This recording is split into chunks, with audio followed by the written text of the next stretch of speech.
Bonsoir à tous, merci de votre attention. Voici les titres de l'actualité de ce mardi. Un nouveau choc au Liban. Pierre Gemayel, ministre de l'Industrie anti-syrien, a été assassiné dans sa voiture en pleine rue. Condamnation unanime partout dans le monde, la Syrie est montrée du doigt. En France, une manifestation de pompiers professionnels a encore une fois dégénéré à Paris. 2 policiers ont été gravement blessés lors de ces défilés pour les retraites et les primes. Nicolas Sarkozy en première ligne. L'examen de son projet de loi contre la délinquance a commencé à l'Assemblée. Il prévoit un durcissement des peines pour les mineurs et des pouvoirs accrus pour les maires. L'UDF annonce qu'elle ne votera pas le texte. L'acte de naissance officiel du réacteur ITER a été signé à Paris en présence de Jacques Chirac. Un chantier de 10 ans et 10 milliards d'euros pour tenter de fabriquer l'énergie thermonucléaire du futur. Alerte aux produits blanchissants pour la peau. Une saisie importante de crème visant à éclaircir le derme a été réalisée au Havre. Certains de ces cosmétiques peuvent être cancérigènes. Enfin, la disparition d'un des plus prestigieux cinéastes américains, Robert Altman, réalisateur de MASH ou de Short Cuts, est mort à 81 ans. Il était le plus jeune ministre du gouvernement anti-syrien du Liban et aussi l'héritier d'une famille prestigieuse. Pierre Gemayel, 34 ans, a donc été tué cet après-midi. La nouvelle a immédiatement bouleversé le pays et risque de le replonger dans le chaos. Ce soir, l'armée s'est déployée dans Beyrouth pour éviter les incidents. Stéphane Bretner, Thierry Tuillier. Une embuscade, 2 rafales d'armes automatiques. Touché en pleine tête à bout portant, Pierre Gemayel n'avait aucune chance de s'en sortir. Beyrouth, milieu d'après-midi, le ministre de l'Industrie monte dans sa voiture et roule vers le centre de la capitale. C'est lui qui conduit. Lorsqu'il traverse les quartiers nord, 3 hommes lui barrent la route, descendent de leur véhicule et font feu. Pierre Gemayel meurt pratiquement sur le coup. Quelques minutes plus tard, Saad Hariri, le chef de la majorité, annonce lui-même à ses partisans la mort de son ami. الوزير بيير أمين جميل. Dans la salle, l'assistance hurle son soutien à leur leader.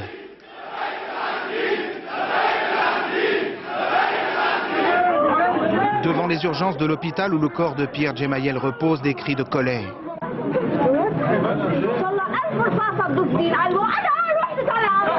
Un homme tétanisé est évacué.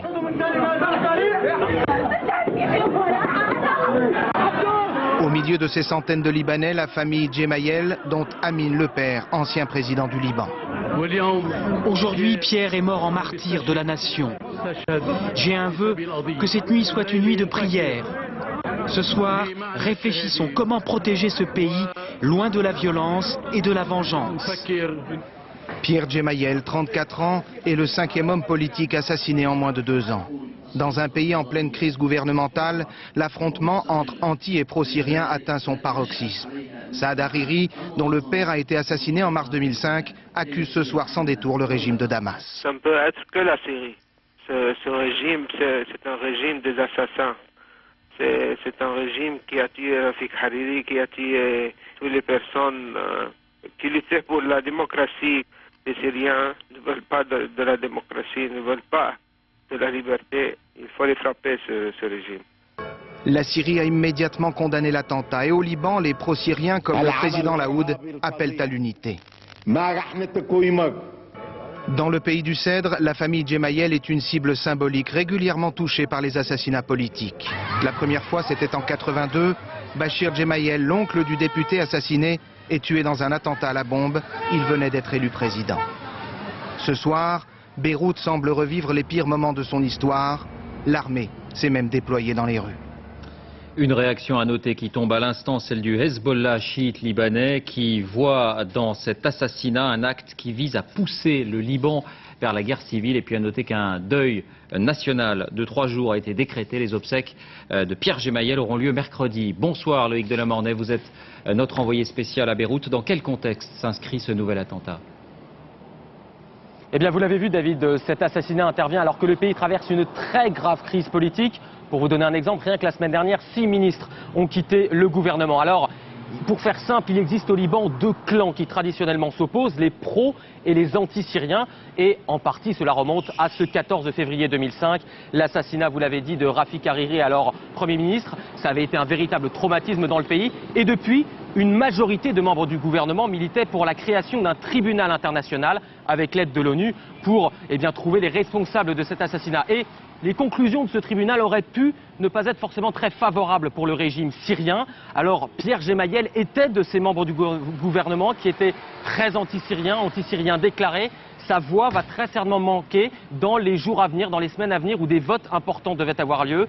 Mais ce soir, le Premier ministre Fouad Signora déclare qu'il faut que le pays soit uni. Il déclare que le gouvernement va faire face, mais le Liban devrait s'attendre à une très dure semaine, notamment en termes de manifestations. Merci Loïc Delamornay. Les réactions, je le disais, sont unanimes. Jacques Chirac fait part de son horreur et de sa consternation et réaffirme que la France souhaite la création de ce tribunal qu'on évoquait. Washington condamne un acte de terrorisme et d'intimidation. Et puis à noter cette réaction officielle de la Syrie qui parle d'un crime odieux qui vise à déstabiliser le Liban. Fin de citation. La Syrie qui, c'est à noter, a rétabli aujourd'hui des relations diplomatiques avec l'Irak après une rupture de 26 ans. En France, une manifestation de pompiers professionnels a encore une fois tourné à l'affrontement. Ils étaient entre 6 et 10 000 à Paris pour réclamer une prime et des garanties sur leur retraite. 2 policiers sont gravement blessés. Romain Messi, Mathias Barrois. Face à face, très tendu entre pompiers professionnels et forces de l'ordre. Au pavé des manifestants, les gendarmes répondent par des tirs de gaz lacrymogène. L'affrontement durera plus d'1 heure des 2 côtés du pont d'Austerlitz.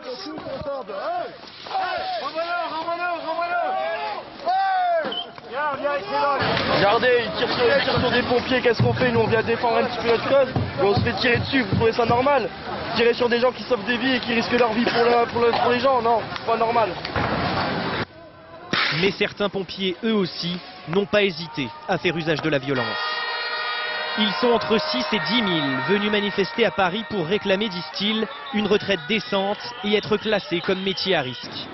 Tous sont choqués qu'on les présente comme des privilégiés parmi les fonctionnaires. Présenter les sapeurs-pompiers comme des enfants gâtés de la République, je pense que c'est exagéré, c'est de la provoque et c'est pas comme ça qu'on va arranger la situation. Les propositions faites la semaine dernière par le gouvernement ont été rejetées. Les pompiers estiment que les conditions de départ à la retraite ne sont toujours pas satisfaisantes. En gros, notre salaire, c'est 40% de prime.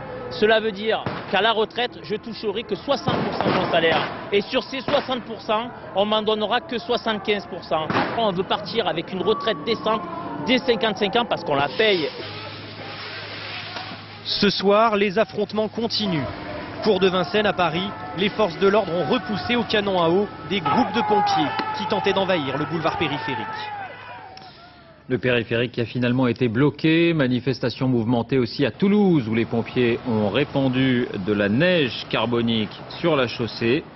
Et également à Marseille où ils ont bloqué pendant plus de 2 heures le trafic des trains à la gare Saint-Charles en raison d'un différend sur les billets. 70 billets avaient été payés mais ils étaient 4 fois plus à vouloir partir. Du coup, aucun train n'a quitté la gare entre 5h30 et 7h45 ce matin donc.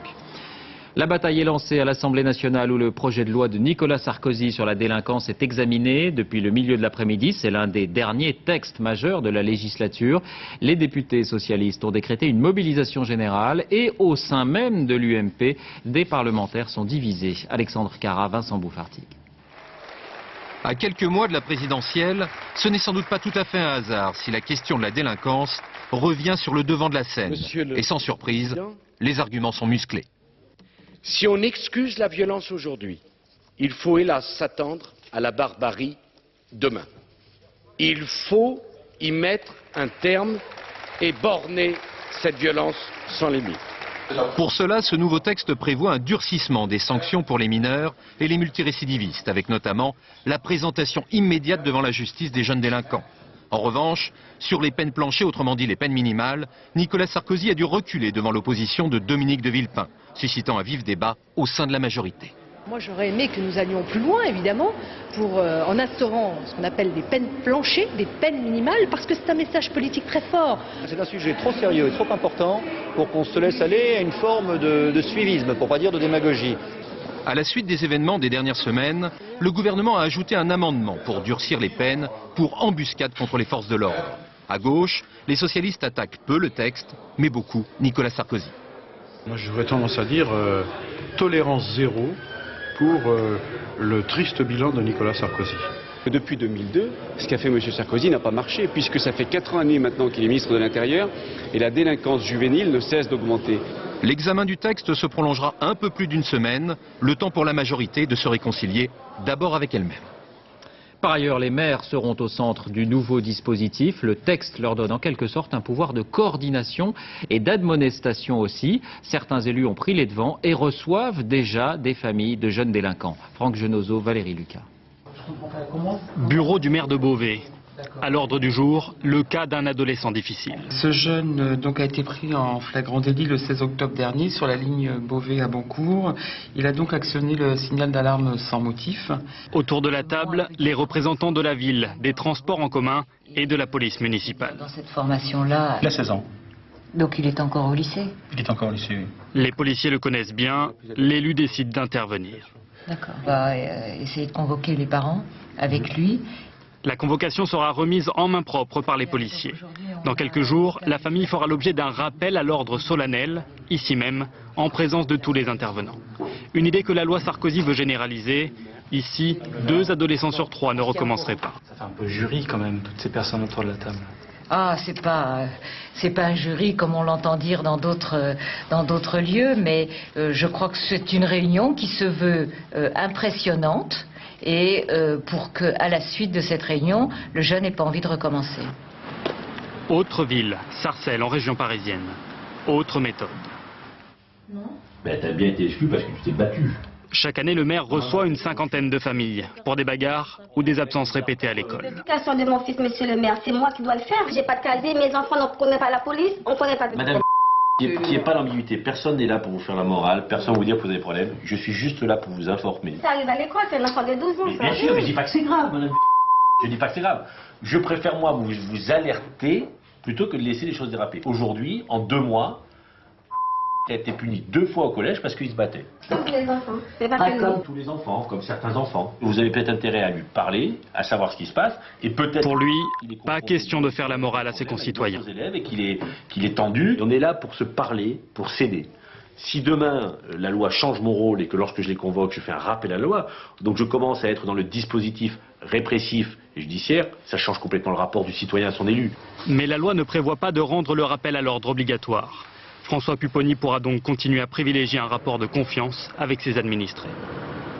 C'est un projet énorme qui suscite beaucoup d'espoir, mais beaucoup d'incertitudes scientifiques aussi. L'acte de naissance officiel du réacteur ITER a été signé ce matin à Paris. Il s'agit de trouver une nouvelle forme d'énergie nucléaire plus propre. Et c'est la France qui accueillera ce chantier de 10 milliards d'euros à Cadarache, dans les Bouches-du-Rhône. Explication Agnès Monteux, Éric Delagneau. Ce matin, la moitié des représentants de la planète avaient rendez-vous à l'Elysée. Après 10 ans de tractation, l'Europe, la Chine, le Japon, les États-Unis, la Russie ou l'Inde s'associent.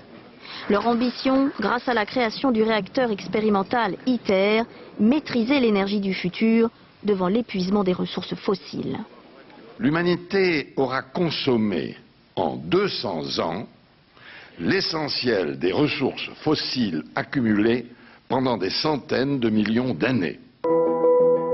Maîtriser l'incroyable énergie de notre Soleil, la reproduire en laboratoire. Voilà l'ambition d'ITER, le futur réacteur installé à Cadarache. Par 150 millions de degrés, avec un champ magnétique super puissant, on va forcer 2 atomes à fusionner. Il s'en dégage une énergie immense, bien plus puissante qu'avec nos réacteurs nucléaires d'aujourd'hui. Une source d'énergie dont les combustibles, illimités, pourraient être de l'eau de mer par exemple, et qui serait plus propre, qui produirait moins de déchets nucléaires, mais on n'en est pas là. C'est le début d'un projet qui va s'étaler sur 10 ans de construction et ensuite 20 ans d'expérimentation. Si le projet marche, les premières centrales de ce type ne verraient le jour qu'en 2050. L'humanité vient donc de se lancer un formidable pari de 10 milliards d'euros dont elle ne garantit pas le résultat. Après 2 jours de négociations marathon, un accord a été trouvé à Bruxelles sur la réduction des quotas de pêche en eau profonde. La France est la première concernée. Les pêcheurs devront limiter leur activité de 10 à 25% selon les espèces. Mais ils sont plutôt soulagés car ils craignaient pire. Jean-Paul Chapelle, Dominique Bonnet. La lingue, un poisson peu connu du grand public mais très apprécié des industriels de l'agroalimentaire. La France en pêche 3000 tonnes par an. Les quotas seront réduits de 20% l'an prochain et 20% l'année suivante. Dans ce port de pêche, on s'inquiète des conséquences. La situation est quand même hyper difficile déjà. Et on s'aperçoit que tous les ans, c'est toujours moins. Et on se demande qu'est-ce qu'on va devenir. Pour les autres espèces pêchées en eau profonde, les restrictions vont de 10 à 25%. L'accord s'est conclu à Bruxelles après 2 jours de négociations. Soulagement du ministre français, il redoutait des coupes plus sévères. Résultat correct par rapport à nos craintes, puisqu'au départ nous arrivions avec une position de la Commission qui était extrêmement dure. Car pour éviter que des espèces ne disparaissent, la Commission proposait des mesures plus drastiques. Pour les poissons les plus menacés comme l'empereur, elle compte toujours obtenir la fin de la pêche d'ici 4 ans. Toujours à propos d'économie, sachez que la Poste va mettre en place à partir du mois de janvier de nouvelles boîtes aux lettres à côté des traditionnelles boîtes jaunes. Plusieurs centaines de boîtes aux lettres de soir ou de nuit vont faire leur apparition pour le courrier posté entre 17h et 20h et même au-delà pour certaines d'entre elles. Mais ce nouveau service sera réservé aux grandes villes. La Poste entend préparer ainsi l'arrivée de la concurrence. Le 89e congrès de l'Association des maires de France a commencé à Paris. Congrès très fréquenté à 5 mois du premier tour de la présidentielle. Plusieurs milliers d'élus y assistent et ont accueilli pour cette première journée un invité de marque, Jacques Chirac, qui a voulu se poser en rassembleur autour des valeurs de la République. Il a notamment annoncé l'instauration d'une cérémonie de citoyenneté en mairie pour les jeunes majeurs. On écoute le président de la République. Et je souhaite instituer, en liaison étroite avec votre association, une cérémonie de citoyenneté. Elle s'adressera à tous les jeunes françaises, à tous les jeunes français majeurs. Elle pourrait prendre la forme d'un accueil en mairie où chacun se verrait remettre sa carte d'électeur ainsi qu'un code républicain qu'il signerait pour exprimer son adhésion aux valeurs de la République. Et à l'approche justement de la présidentielle, comme chaque mardi, nous poursuivons notre série de reportages sur les grandes évolutions de la France ces dernières années. Ce soir, on s'arrête sur un phénomène qui est souvent avancé pour expliquer les problèmes ou le manque de repères des jeunes.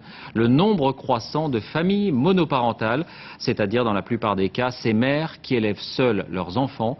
Un portrait de France signé Florence Griffon et Annie Triboire.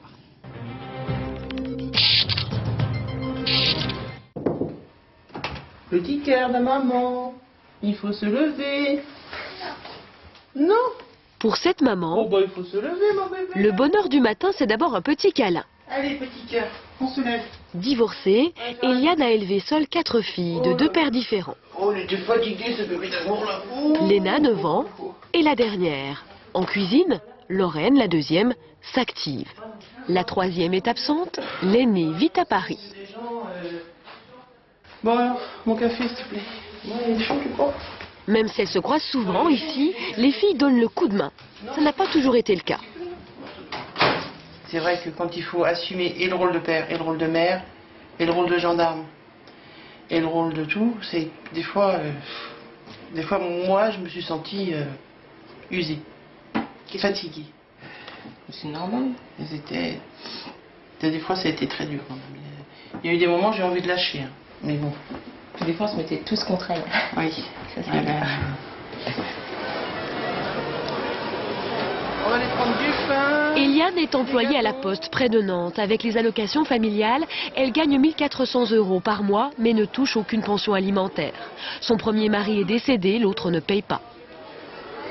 J'aime bien venir au marché, alors c'est plus pour l'ambiance. Mais autrement, je fais souvent mes courses dans les discounts, hein. L'alimentaire, c'est ce qu'on rogne au plus, hein. Les loisirs aussi, hein. Les loisirs, il y en a pas. Loisirs, vacances, sorties, tout ça, c'est oublié, quoi. Ces difficultés, Eliane les assume, en partie grâce à eux. Autour de la table, des parents, surtout des mères, qui élèvent seuls leurs enfants. Une fois par mois, ils se retrouvent pour en discuter. J'ai vu le père de mon fils, la dernière fois j'étais enceinte de 7 mois. Donc il fallait bien que je fasse aussi bien la mère que le père. Exactement. Donc moi, il n'y avait personne pour représenter ni la douceur ni l'autorité. C'est moi jusqu'à tout. Voilà, je pense que le problème des mères célibataires, ou père célibataire, c'est pas le problème de devoir faire l'autorité du père et l'autorité de la mère. Le vrai problème, on est crevé. Il est très rare qu'on puisse trouver un travail qui nous permet de finir ne serait-ce qu'à 16h, pouvoir récupérer nos enfants à 16h30. C'est mission impossible. Je suis allée voir une assistante sociale en lui demandant pas de l'argent, hein, mais trouvez-moi un mode de garde en urgence. Elle m'a dit on a une place en urgence dans 4 mois. 4 mois pour moi c'est pas d'urgence. Cela fait 14 ans qu'Eliane fréquente cette association. Au début, elle venait y chercher un réconfort. Aujourd'hui, c'est elle qui aide les mères isolées. Ça m'a obligée à sortir de moi-même. Voilà. Ça c'est le problème, parce que les gens se replient sur eux-mêmes, se replient dans leur appartement, dans leur maison, avec leurs enfants, et on n'a plus de contact avec l'extérieur. Et on n'ose pas dire qu'on est en situation de souffrance, alors c'est difficile. Chaque samedi, il y a match de basket. Au bord du terrain, le père de Léna n'est pas là pour l'encourager, mais il y a toujours quelqu'un. Si ce n'est pas Eliane, ce sont les sœurs qui viennent en soutien. Parfois, vous regrettez quand même qu'il n'y ait pas de papa? Ah bah oui, elle aussi elle regrette. Hein. Elle ne me le dit pas, mais je sais qu'elle a dit à sa prof de sport elle aurait bien aimé qu'il soit là. Du coup, vous essayez de compenser? Oui, bah oui. Bah, compenser, j'essaye pas de le remplacer parce que je pourrais pas, mais de faire comprendre que c'est pas de sa faute, c'est pas de ma faute. T'as beaucoup de devoirs à faire? À l'école, Léna travaille bien. Ses sœurs ont soit le bac, soit un BEP. À leur manière, elles réussissent. Une fierté pour Eliane. Bah, moi, je suis très heureuse. Quand on fait la part des choses, il vaut mieux être seul. Et ne pas subir certaines choses que d'être accompagné et avoir un conjoint qui vous mène une vie d'enfer. Franchement, moi, si c'était à refaire, je recommencerais.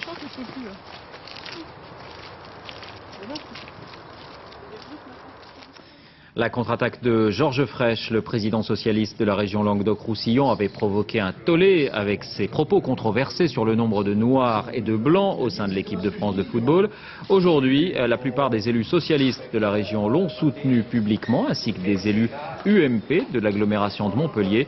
Georges Frêche menace par ailleurs de faire des révélations, notamment sur les affaires politico-financières, s'il est lâché par le Parti socialiste. La commission des conflits a été saisie aujourd'hui au PS. Elle pourrait prononcer une exclusion. À l'étranger, de nouveaux éléments dans l'affaire de l'empoisonnement de l'ancien espion russe Litvinenko. D'après l'hôpital, il pourrait avoir absorbé un produit radioactif. La police antiterroriste britannique a été chargée de l'enquête. À Londres, Maris Burgo, Paolo Pimentel. C'était il y a tout juste un mois dans un club de la presse londonien. Alexander Litvinenko n'hésite pas une seconde à désigner celui qui est, selon lui, le commanditaire de l'assassinat d'Anna Politkovskaya, Vladimir Poutine. Quelques semaines après cette déclaration accusatrice, l'ex-agent russe n'est plus que l'ombre de lui-même. Un empoisonnement spectaculaire auquel les experts ne comprennent plus rien. Ce matin, ils évoquent une intoxication au thallium radioactif et ce soir, ils se rétractent. Une chose est sûre, le poison utilisé visait à marquer les esprits. Alors il y a un message ici qui est donné aux autres gens. Attention, nous sommes sérieux. Qui sont ces commanditaires? Nous avons posé cette question à Boris Berezovsky. Cet homme d'affaires richissime et controversé vit lui aussi en exil à Londres. Il ne se déplace jamais sans un garde du corps. Pour moi, il n'y a aucun doute que le Kremlin est derrière toute cette affaire. Mais je ne sais pas qui a donné l'ordre direct. Une seule chose est avérée, Litvinenko était depuis longtemps en rébellion contre Vladimir Poutine. Déjà en 1998 à Moscou, il donnait une conférence de presse à côté d'agents masqués. Dès cette époque, il accusait l'actuel président russe de commanditer des meurtres. S'il survit, Alexandre Litvinenko devrait souffrir pendant des semaines, voire des mois dans cet hôpital londonien. Un empoisonnement spectaculaire et donc très médiatique qui visait de toute évidence à marquer les esprits. Des élections législatives très attendues aux Pays-Bas. Elles auront lieu demain et le paysage politique est en train de se modifier profondément avec les sujets économiques. La place des immigrés et notamment de la communauté musulmane est au cœur des débats publics. Sur place, Amaury Guibert, Bruno Vignet. Dans un pays qui compte 6% de musulmans, son discours a créé un électrochoc. En cette veille d'élection législative, le populiste Geert Wilders est en campagne. Toujours sous protection policière, ses propos sur l'islam lui ont valu des menaces de mort, mais aussi beaucoup d'électeurs. Personne n'ose parler comme ça, mais je pense que dans quelques années ce sera trop tard, ce sera le désordre et on ne pourra rien y faire. Alors le candidat propose, comme d'interdire le port de la burqa ou du niqab, ces voiles islamiques qui couvrent le visage. La mesure a été reprise par la ministre de l'Intégration, la libérale Rita Verdonck, ici à droite. Son parti tenait meeting hier soir et devant la salle, les discours étaient à l'image de sa politique, beaucoup plus stricte en matière d'immigration. Ce n'est pas une question de couleur de peau ou de race, mais ce qu'il faut, c'est apprendre notre langue, participer à la vie en société. Avec le temps, on était devenu trop tolérant pour accueillir des gens ici. C'était trop facile pour un étranger de venir et de profiter de tous les avantages de notre pays. Un discours qui désespère Abdou Menebi, marocain, installé aux Pays-Bas depuis plus de 30 ans. On s'inquiète beaucoup à ce joli pays qui est la Hollande, que les politiciens ils sont en train de rendre ces sociétés divisées. Un sentiment loin d'être partagé dans la société néerlandaise. Pour beaucoup, l'immigration n'est tout simplement plus un tabou. Finalement, cette crise de l'identité nationale aux Pays-Bas n'aura pas provoqué le séisme tant redouté. La faible place accordée à l'immigration dans la campagne électorale montre même que cette question fait l'objet d'un consensus dans la population, un consensus qui reste bien fragile. En bref encore, le juge Bruguière met en cause le président du Rwanda, Paul Kagame, dans l'enquête sur l'attentat commis en 1994 contre son prédécesseur, le président Habyarimana. Cet attentat contre l'avion qui transportait le chef de l'État de l'époque avait précédé le génocide et le magistrat français réclame des mandats d'arrêt internationaux qui seront diffusés prochainement par Interpol. Le Rwanda rejette catégoriquement cette démarche. La saisie au Havre de plusieurs milliers de produits cosmétiques illégaux. Il s'agit en fait de crèmes pour blanchir la peau destinées aux Noirs. Apparemment, ces crèmes connaissent un certain succès, mais attention, certains de ces produits sont non seulement illicites, mais peuvent provoquer des cancers. Estelle Collin, Mathieu Bierden. 40 ans séparent ces deux photos de Michael Jackson. On ne sait pas comment il a fait, mais on sait qu'il a fait des émules. Prenez cette vitrine parisienne. Elle regorge de promesses. Dépigmentation, blanchiment, éclaircissement, autant de produits miracles que s'arrache toute une clientèle africaine en quête de beauté occidentale. Pourquoi elle l'utilise? Pour être blanche. Pour être peut-être mieux intégrée en France, peut-être. Pour ça. Les gens qui l'utilisent depuis de nombreuses années se rendent compte de l'efficacité, continuent à l'utiliser pour ça uniquement. Le succès de ce genre de produit débouche aujourd'hui sur un marché parallèle. Les douanes du Havre viennent de saisir plus de 20 000 crèmes illégales parce que toxiques. En effet, elles contiennent de l'hydroquinone, une substance potentiellement cancérigène. Son principe est simple. L'hydroquinone tue les cellules responsables de la fabrication de la mélanine, c'est-à-dire la barrière naturelle de la peau contre les UV, le bronzage. Conséquence, elle brûle. Ces femmes arrivent avec des peaux complètement dépigmentées, avec des dépigmentations en confetti, ça veut dire en plaques, avec une peau complètement atrophique parce qu'on a mélangé l'hydroquinone avec de la cortisone, donc leur peau est complètement amincie et c'est une vraie catastrophe et on ne peut rien faire pour ces femmes. Le résultat, le voilà. Des femmes mutilées qui peuvent développer un cancer de la peau. Bref, ce besoin de coquetterie débouche parfois sur du n'importe quoi. Les médecins en témoignent. Certains accros au blanchiment vont jusqu'à bricoler des recettes très personnelles avec de l'eau de Javel. Et puis la contrefaçon touche également les parfums de marque. Un trafic a été démantelé dans le sud de la France. Des milliers de flacons ont été saisis ce matin à La Ciotat, dans le Var, et un laboratoire clandestin de fabrication a été découvert près de Marseille. 5 personnes au total ont été interpellées. Le 22 à Asnières n'est déjà plus qu'un souvenir. Et bien dans quelques années, le téléphone traditionnel appartiendra lui aussi à l'histoire. En 6 ans, un Français sur 5 a choisi d'abandonner sa ligne classique au profit du téléphone sur Internet. C'est nettement moins cher et cela permet notamment d'allier l'image à la parole. Le téléphone du futur, c'est le dossier de cette édition. Il est signé Patrice Pellet, Bernie Mériot.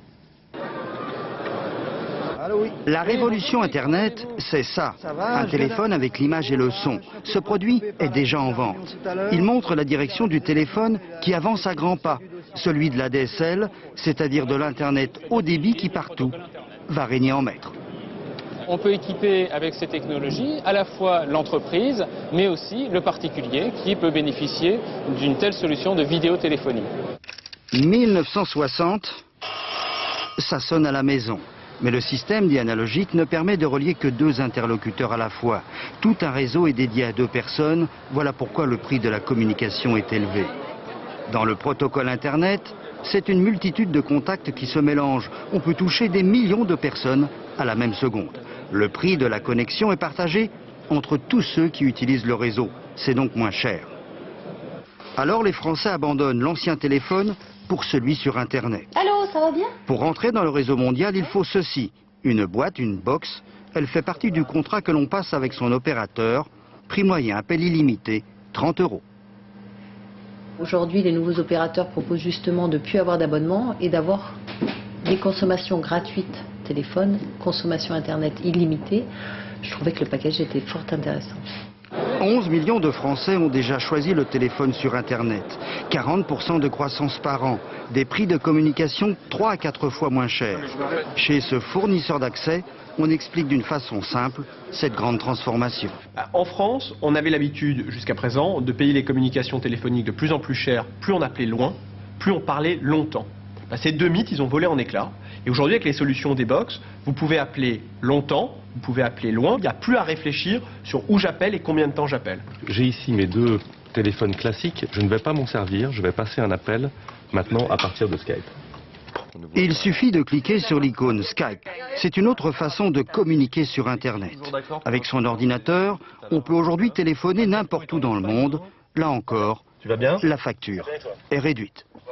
D'accord, Martine en Allemagne. L'appel vers les fixes en France est gratuit depuis le 7 septembre. C'est une opération inédite que nous avons lancée en France. Et les appels vers les fixes à l'international sont vraiment pas chers, à partir de 1,7 centimes d'euros la minute, ce qui nous positionne à environ 5 fois moins cher que les opérateurs traditionnels. Voici la prochaine génération de téléphones. Prouesse technique, ils se connectent directement sur Internet. Les téléphones 3G arrivent lentement sur le marché. Alors, que va devenir notre bon vieux téléphone ancestral? C'est pas très compliqué, le téléphone classique va disparaître, ni plus ni moins. D'après les experts, dans 10 ans, tout sera terminé. Le vibraphone, le téléphone de Graham Bell, inventé en 1876, ne sera plus alors qu'un lointain souvenir. La retraite à 24 ans, le champion de natation Yann Torp a annoncé aujourd'hui son retrait des bassins. Surnommé la torpille pour son style exceptionnel, l'Australien a engrangé 5 médailles d'or olympiques et 11 autres en championnat du monde. Un palmarès exceptionnel. Il a indiqué aujourd'hui lors d'une conférence de presse que la natation n'était plus la chose la plus importante dans sa vie. La disparition d'un des plus prestigieux cinéastes américains, Robert Altman, réalisateur de MASH ou de Short Cuts, est mort. Il avait 81 ans. Isabelle Bechler. Le cœur presque tout neuf d'une femme de 30 ans qu'on lui avait greffé en 1995 n'aura pas tenu aussi longtemps qu'il l'espérait. Robert Altman et ses 81 ans étaient souvent assis lors de son dernier tournage, celui du Last Show, dernier spectacle qui sort en France dans 2 semaines. Son premier immense succès en 1970 lui vaut une palme d'or à Cannes. C'est MASH, ou les aventures burlesques d'une bande de carabins dans un hôpital de campagne pendant la guerre de Corée. Réfugié en France quand Hollywood ne veut plus de lui en 1980, il est un habitué des marches de Cannes. L'Europe lui donne aussi un lion d'or à Venise en 1993 pour Short Cuts. Des raccourcis saisissants sur l'Amérique profonde, ses faux semblants et ses dérives.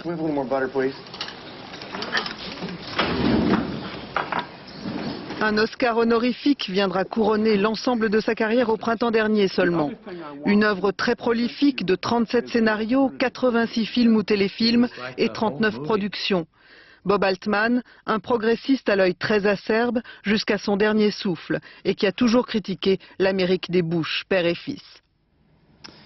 Du cinéma encore avec les sorties de la semaine et le dernier film d'Alain Resnais, Cœur, l'amour, toujours l'amour et la solitude, une comédie primée au dernier festival de Venise à la distribution prestigieuse. Marie Jaujoin, Olivier Robert. C'était à Venise. À 84 ans, Alain Resnais venait de recevoir le Lion d'Argent pour Cœur. Lui qui ne parle jamais à la télévision évoquait son histoire d'amour avec la Mostra. C'est comme dans un film dont l'histoire n'est pas linéaire. Les images se superposent. Alain Resnais, fidèle à ses acteurs. Pierre Arditi, Sabine Azéma, André Dussolier, sa troupe comme il les nomme. Il en a fait des cœurs à prendre. 6 personnages qui cherchent à échapper à la solitude, comme ce patron et cette secrétaire d'une agence immobilière.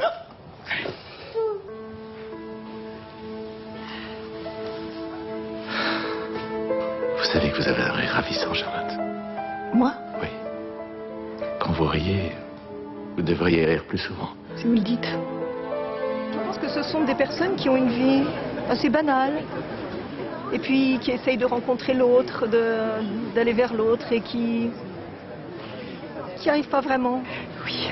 C'est encore une de tes gonzesses à la noix. Une réflexion mélancolique sur la solitude, mais pimentée par l'ironie, la marque de fabrique de Resnais.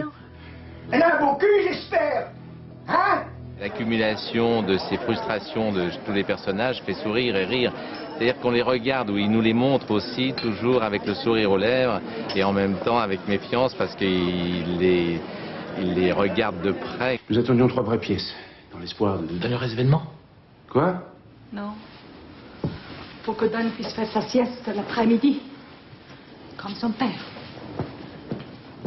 Si on parle de cœur, et si on parle par exemple d'On connaît la chanson, ou de Pas sur la bouche, ou de L'amour à mort, ces films ne se ressemblent pas du tout, même si on peut y trouver des thèmes communs. Ce qu'ils ont en commun, une grande lucidité sur l'humanité et une poésie unique en son genre. Après tout, qu'est-ce qu'on peut être à part soi? Fin de ce journal, merci de l'avoir suivi. Tout de suite la météo, Laurent Romeshko, 20h50, le 2e épisode de Petit meurtre entre amis, d'après Agatha Christie. Vous avez été très nombreux mardi dernier pour le premier volet. À demain.